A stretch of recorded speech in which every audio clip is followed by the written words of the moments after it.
Haryana at 9 PM news channel में आप सबका स्वागत है।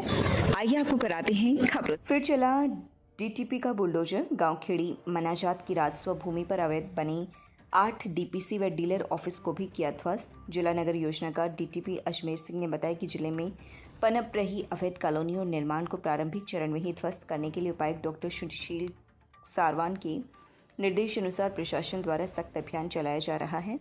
इसी कड़ी में मंगलवार को अवैध निर्माण के खिलाफ डीटीपी का पीला पंजा चला, जिसके तहत गांव खेड़ी मनाजात की राजस्व संपदा में निकट दिल्ली पानीपत रेलवे लाइन के पास 4.5 एकड़ भूमि पर बनी अवैध 8 डीपीसी WBM रोड व डीलर ऑफिस बनाकर अवैध कॉलोनी विकसित की जा रही थी, जिस पर जिला प्रशासन की मदद से तोड़फोड़ की कार्यवाही अमल में लाई गई। डीटीपी अजमेर सिंह ने आमजन से अपील करते हुए कहा कि अवैध कॉलोनियों में प्लाट न खरीदें। ऐसी कॉलोनियों में सरकार द्वारा कोई भी मूलभूत सुविधा जैसे सड़क, पानी, सीवरेज या बिजली प्रदान नहीं की जाती।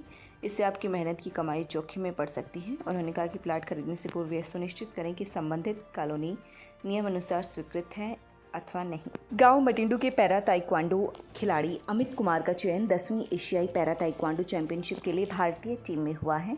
ये प्रतियोगिता मलेशिया में होगी। टीम का चयन 21 और 22 जून को लवली प्रोफेशनल यूनिवर्सिटी जालंधर में हुए ट्रायल्स के जरिए किया गया। अमित ने K44 कैटेगरी के ओवर प्लस 80 किलोग्राम भार वर्ग में शानदार प्रदर्शन किया। इसी के आधार पर उन्हें टीम में जगह मिली।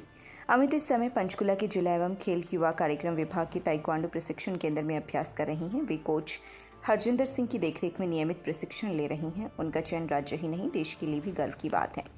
अंतर्राष्ट्रीय स्तर पर उनसे अच्छे प्रदर्शन की उम्मीद है। 1962 युद्ध में शहीद हुए जवानों की याद में निकाली जा रही रेस गला पराक्रम यात्रा सोमवार को भरत सिंह वाटिका पहुंची।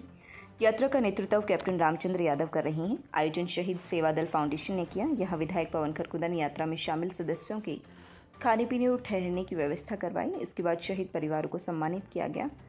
निर्थान निवासी वीर चक्र विजेता धर्मपाल दहिया और गांव मटिंडू के शहीद रामफल वाल्मीकि के परिजनों को रज कलश, स्मृति चिन्ह और शॉल देकर सम्मानित किया गया। दोनों 1962 के युद्ध में शहीद हुए थे।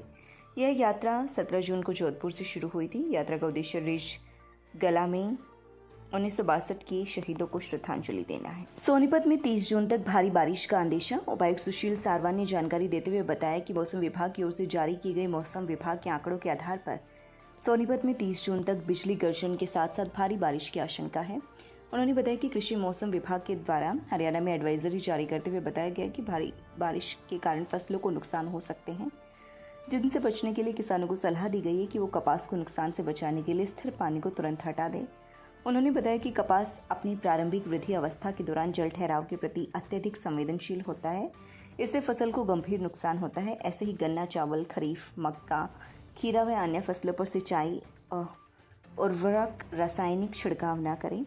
खेत में उचित जल निकासी बनाए रखें और बारिश के तुरंत बाद रुकी हुई वर्षा के जल को हटा दें। उपायुक्त ने जिलावासियों से भारी बारिश के दौरान घर पर ही रहने का आह्वान किया है। उन्होंने बताया कि समय समय पर अधिक जानकारी के लिए जिला सूचना एवं जनसंपर्क सोनीपत DIPRO सोनीपत व DC सोनीपत के सोशल मीडिया हैंडल से जुड़े रहें। हरियाणा में ग्रुप C पदों के लिए होने वाले CET से पहले ही मामला पंजाब एवं हरियाणा हाईकोर्ट पहुंच गया है। 6 अभ्यर्थियों ने हाईकोर्ट में याचिका दायर कर आग्रह किया है कि हरियाणा ग्रुप C के CET रजिस्ट्रेशन के लिए पोर्टल दोबारा चालू किया जाए। साथ ही जिन्होंने रजिस्ट्रेशन कर लिया है उन्हें ठीक करने के लिए समय दिया जाए। याचिका में कहा गया कि सरल पोर्टल से अन्य अनुसूचित जाति पिछड़े वर्ग के प्रमाण पत्र नहीं बन पाए, इसलिए मजबूरी में अनारक्षित कैटेगरी में पंजीकरण करना पड़ा है। याचिका में कहा गया है कि इस बार पंजीकरण के लिए 15 दिन का समय दिया गया। याचिका में कहा गया है कि 2022 में 1 साल से ज़्यादा समय तक पंजीकरण होता रहा था।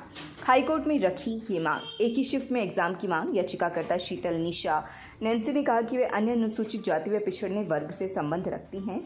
HSSC ने नवीनतम सर्टिफिकेट अपलोड करने के लिए कहा था। सरल पोर्टल पर आवेदन किया गया मगर यह सर्टिफिकेट समय पर नहीं बन पाए, इसलिए उसे जनरल कैटेगरी में रजिस्ट्रेशन करना पड़ा। OTP लेट आता था। नॉर्मलाइजेशन नहीं लागू किया जाए। जिला बनाने का काम 3 साल के लिए रोका। हरियाणा में नए जिलों का काम फिलहाल 3 सालों के लिए लटक गया है। अब सरकार जाति जनगणना के बाद ही इस पर कोई फैसला करेगी। जिलों के लिए गठित कैबिनेट सब कमेटी का कार्यालय भी 30 जून को पूरा हो रहा है। नए जिले बनाने के लिए 150 से 200 गांव, 1 या 2 उपमंडल, 1 से 3 तहसील व उप तहसील और वहां की जनसंख्या 4 लाख से अधिक होनी चाहिए। साथ ही जिले का क्षेत्रफल 80,000 हेक्टेयर होना चाहिए। वहीं दूसरे जिला मुख्यालय से 30 से 40 किलोमीटर की दूरी होनी चाहिए। जाति जनगणना के कारण पीछे हटी सरकार, 2027 में शुरू होगी जनगणना। केंद्र सरकार की ओर से जारी अधिसूचना के तहत जाति जनगणना 2 चरणों में होगी, जिसकी शुरुआत 1 अक्टूबर 2026 से होगी। पहले चरण में हिमाचल प्रदेश, उत्तराखंड, जम्मू कश्मीर और लद्दाख जैसे 4 पहाड़ी राज्यों में जनगणना की जाएगी। दूसरा चरण 1 मार्च 2027 से शुरू होगा, जिसमें हरियाणा सहित बाकी राज्यों को शामिल किया जाएगा। यह जनगणना 2027 में पूरी होने की उम्मीद है। जनगणना के कारण ही सरकार नए जिले बनाने को लेकर पीछे हट गई है, क्योंकि जाति जनगणना से सामाजिक, आर्थिक और राजनीतिक क्षेत्रों में कोई बदलाव देखने को मिल सकता है। जाति जनगणना के आंकड़ों के आधार पर रिजर्वेशन की टाइमलाइन और प्रावधानों में बदलाव होने के आसार हैं। यह भी संभव है कि कुछ जातियों को अधिक आरक्षण की आवश्यकता हो, जिससे 50% आरक्षण की सीमा पर सवाल उठ सकते हैं। जाति जनगणना के आंकड़े राजनीतिक दलों के लिए महत्वपूर्ण होंगे, क्योंकि वे इन आंकड़ों का उपयोग चुनाव में टिकट वितरण, वोट बैंक की राजनीति और क्षेत्र में उम्मीदवारों के चयन में कर सकते हैं। अगर आप सोने चांदी के आभूषण खरीदना चाहते हैं तो आसान किश्तों में खरीद सकते हैं, केवल 2000 रुपये प्रति महीना। Contact number 94 672 651 59। आज ही निवेश करें। पता राधा ज्वेलर्स, मोहल्ला हलवाई के साथ, मेन बाजार, खरखुदा। आपका स्वागत है खरखुदा में ओपन हुए high tech world class adventure store torque and track पर। यहाँ हमारे स्टोर पर आपके लिए riding jackets, riding pants, riding gloves, riding shoes and all variety के हेलमेट अवेलेबल हैं।